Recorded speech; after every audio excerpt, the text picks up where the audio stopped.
ایک بات تو یہ ہے. دوسری بات میں یہ عرض کروں گا کہ دنیا میں بہت سی سچی باتیں کہی جاتی رہی ہیں، لیکن ان میں ایک مثال اس کی بھی ہے، یہ بھی ایک انتہا درجے کی سچی کھوکھلی بات ہے کہ یونیفارم سول کوڈ ہندوستان کے مختلف فرقوں میں اتحاد پیدا کرے گا. بالکل یہ ایک بچکانہ بات ہے. کوئی بچہ کہہ سکتا ہے، کوئی سمجھدار آدمی کہہ ہی نہیں سکتا.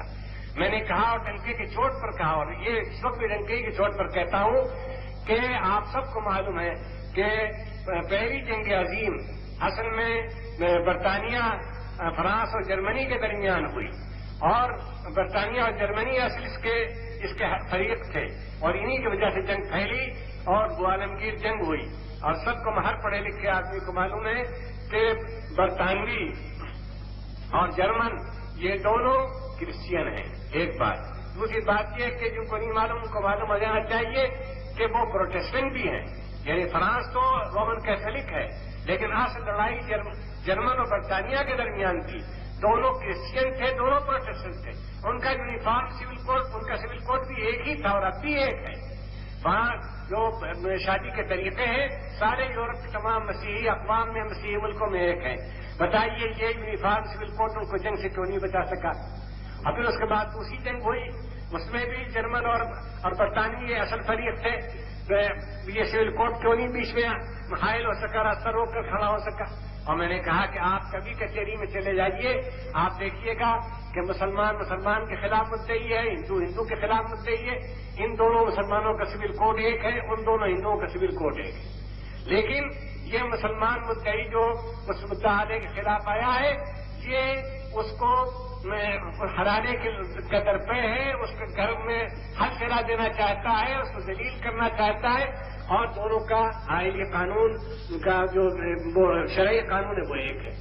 یہ تو بالکل سچی بات. حیرت کی بات یہ ہے کہ یہ ایسے پڑھے لکھے سمجھدار لوگ کیوں اس کو بار بار کہتے ہیں اور اس کے لیے کیوں کوشش کی جاتی ہے.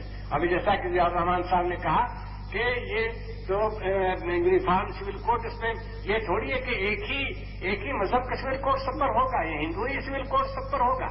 اپنا سول کوڈ رکھتے ہوئے ان کے اندر یکسانی پیدا ہو.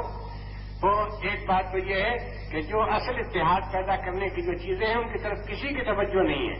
اور پھر یہ وقت تو بالکل اس کا نہیں ہے. اس وقت ملک کو آگ لگی ہوئی ہے. آپ یقین مانیے میں بغیر کسی معذرت کے اور بغیر کسی اشارے کنارے کہتا ہوں، ملک جل رہا ہے. ملک فسادات کی آگ میں جل رہا ہے.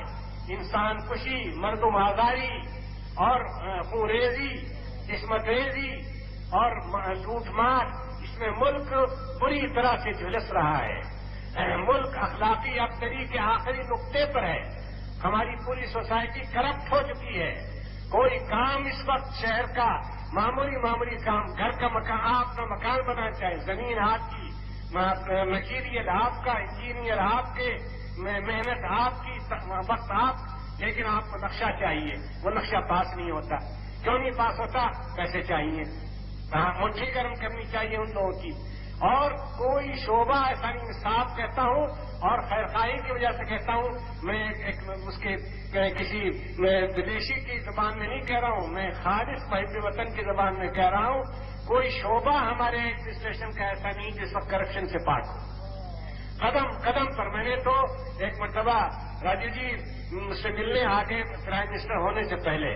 میں جہاں دہلی میں ٹھہرا کرتا ہوں، وہ ارون نہرو جی دونوں آ گئے کہ ملک کے مسائل پر کچھ مجھ سے گفتگو کریں گے. کسی نے ان سے مبالغے کے ساتھ کچھ کہہ دیا ہوگا. میں نے کسی پولیٹیکل پارٹی کا آدمی ہوں، نہ لیڈر ہوں، لیکن یہ ان کی وہ حب الوطنی تھی، حقیقت پسندی تھی کہ بھائی ایک پڑھنے لکھنے والے آدمی سے بات کرنی چاہیے. میں نے ان سے کہا کہ راجیو جی اب تو یہ ڈر معلوم ہونے لگا ہے کہ ہم اپنے ملک کے ہندوستان پر ہمیں فخر تھا، اس کے کسی درخت کے نیچے کھڑے ہوں گے تھوڑی دیر کے لیے دم لینے کے لیے تو پیسے مانگے گا کہ نہیں؟ کہیں وہی پیسے نہ مانگنے لگے. تو میرا منہ دیکھنے لگے اور ایک نے دوسرے کی طرف اشارہ کیا کہ سب مولانا کا موڈ ٹھیک نہیں ہے اور مولانا ایسی باتیں کہہ رہے ہیں جو واقعی فکر کی ہیں، پھر ہم بات کریں گے.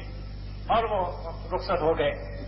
تو ملک تو اس وقت اس حالت میں ہے کہ اگر حساب سے کام ہو، دیانت داری سے کام ہو، حقیقت پسندی سے کام ہو، حب الوطنی سے کام ہو، تو ایک سیکنڈ اس کام کے لیے نہیں تھا کہ یونیفارم سول کوڈ کے لیے اتنا بڑا مسئلہ پیدا کر دیا جائے.